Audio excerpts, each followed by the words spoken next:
On sait depuis peu que l'avocat chinois Gao Jinjiang est détenu dans une région reculée du Xinjiang en Chine occidentale. Mardi dernier, son épouse a essayé de lui rendre visite, mais elle n'a pas été autorisée à le rencontrer. Selon certains proches de l'avocat, celui-ci ne pourra recevoir de visite qu'après avoir subi un programme de rééducation de 3 mois.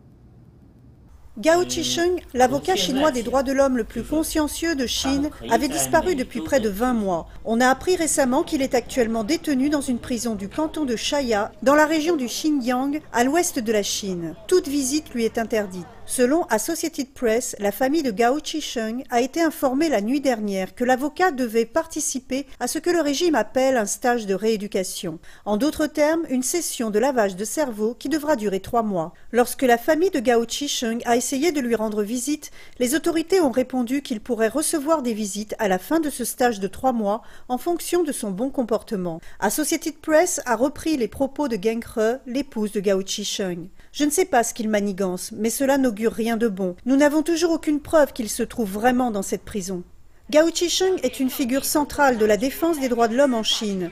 Il a soutenu les réformes constitutionnelles, défendu les droits de propriété et les dissidents politiques. Gao Qisheng a également défendu les pratiquants du Falun Gong, un groupe spirituel de méditation persécuté par le régime chinois depuis 1999. En 2006, Gao avait été condamné à 3 ans de prison et 5 ans de liberté conditionnelle pour avoir incité à la subversion de l'État. La presse occidentale a rapporté que l'avocat a été maltraité et torturé à plusieurs reprises au cours de sa détention. Son cas a attiré l'attention des gouvernements américains et européens.